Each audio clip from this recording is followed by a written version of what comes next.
Salut à tous, bienvenue dans votre JT du mardi 4 novembre et voici les titres qui seront développés dans cette édition. Du nouveau à Gravelines, on ira tout d'abord au Huttes qui va bénéficier d'une nouvelle maison communale. Au programme, une annexe de la mairie et une agence postale pour l'instant. Et la maison de quartier de Petit-Fort a elle aussi réouvert ses portes. Les travaux sont toujours en cours, on fera le point avec Patrice Bernard. Et on reviendra sur un des événements ce week-end, le tournoi de futsal solidaire au Pont-de-Pierre avec l'association Écoute ton cœur. Une nouvelle maison communale Albert d'Anvers au Huttes, située avenue Léon Jouot. Cette annexe de la mairie sera bientôt un lieu de rendez-vous. Elle devait ouvrir ce matin, mais quelques petits problèmes ont retardé d'une journée l'ouverture. Un reportage de Cédric Alloy. Prévu initialement à ce matin, il faudrait que les habitants des Huttes attendent encore une journée pour assister à l'ouverture de la maison communale d'Albert d'Anvers. La faute à un problème informatique. Quoi qu'il en soit, les services qui y seront proposés, quant à eux, sont déjà bien intégrés. On peut rendre des services aux gens pour éviter d'aller en mairie, donc s'ils ont besoin de renseignements pour refaire faire une pièce d'identité, autre papier administratif en fait. Les services de la mairie ne seront pas les seuls à cet endroit. Pour l'instant, un bureau de poste vous accueillera tout au long de la semaine. On fait tout ce qui est toute opération, courrier, colis et de dépannage, les opérations financières. Uniquement dépannage. 2 services en plus de logements privés à l'étage. Et ce n'est pas fini. Une nouvelle installation devrait voir le jour dans les mois à venir. Ça s'appelle vraiment Maison communale et agence postale Albert d'Anvers. Donc par la suite, il y aura aussi un lieu dédié à la mémoire d'Albert d'Anvers avec son ancien bureau à l'identique et aussi son buste qui sera visible dans le musée. L'ouverture est donc décalée à demain mercredi. Retenez donc les horaires, 9h midi et 14h 17h. Après plusieurs semaines de fermeture, la maison de quartier de Petit-Fort-Philippe a réouvert ses portes hier lundi. Une réouverture qui correspond au passage à la seconde phase des travaux de la maison de quartier. Un reportage de Patrice Bernard. Depuis quelques semaines, la maison de quartier de Petit-Fort-Philippe était totalement fermée au public. Il y avait eu une infiltration due à une malfaçon qui est depuis réparée.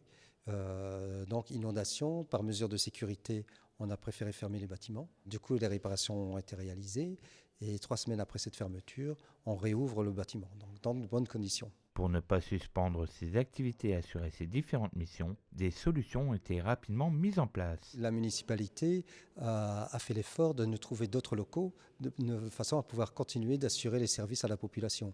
Donc on a pu utiliser 7 salles dans 7 endroits différents de manière à pouvoir poursuivre justement l'intégralité des services et activités de la maison de quartier.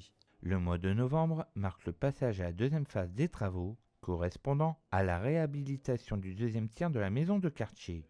Pour continuer à maintenir toutes ces activités, certaines d'entre elles vont déménager dans d'autres secteurs du bâtiment. Les incidences au niveau du public, c'est le changement du lieu d'accueil. L'accueil de public se fera dans un autre lieu, donc l'ex-multi-accueil, qui a été transféré provisoirement au Huttes. Et tout ce qui est le pôle administratif sera également transféré dans les locaux à proximité du multi-accueil. Donc ça, c'est un gros changement. Les autres changements, c'est de voir avec les bénévoles et les salariés qui animent les ateliers, les autres salles qui vont pouvoir animer pour poursuivre leurs ateliers. Dans 2 semaines, les bénévoles de la maison de quartier sont conviés à un conseil de maison qui déterminera l'attribution de chaque salle pour chaque atelier. Ce week-end, Écoute ton cœur organisait son 3e tournoi de futsal à la salle Frédéric Petit au Pont-de-Pierre. Un succès qui en appelle d'autres pour le week-end de la Toussaint.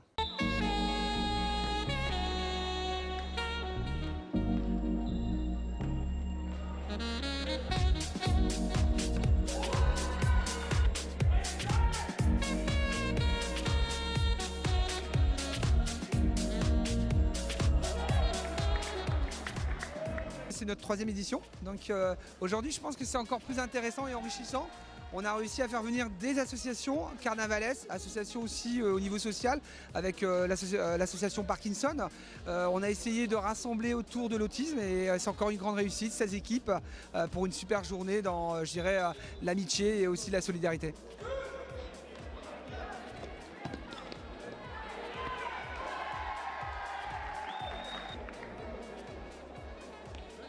5 équipes de filles, donc avec Skelbeck, Capelle et Saint-Paul, qui ont mis des équipes. C'est la mixité, c'est aussi nous ce qu'on souhaitait. Donc vous avez vu tout à l'heure le coup d'envoi donné par une petite fille autiste. Moi je suis venue pour donner le coup d'envoi.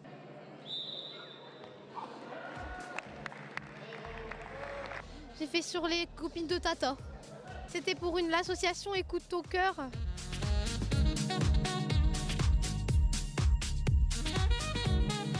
Alors aujourd'hui il y a 16 personnes qui travaillent pour Écoute ton cœur. C'est 3 mois de préparation parce qu'il y a toute la préparation pour chercher les équipes. Et ensuite il y a toute la logistique qu'il faut mettre, préparation pour les coupes, préparation aussi pour la gestion des matchs, demander les salles, donc c'est quand même 3 mois avant. Je pense que ça permet aussi également qu'on ait le temps à un moment de discuter de ce syndrome grâce au tournoi de football.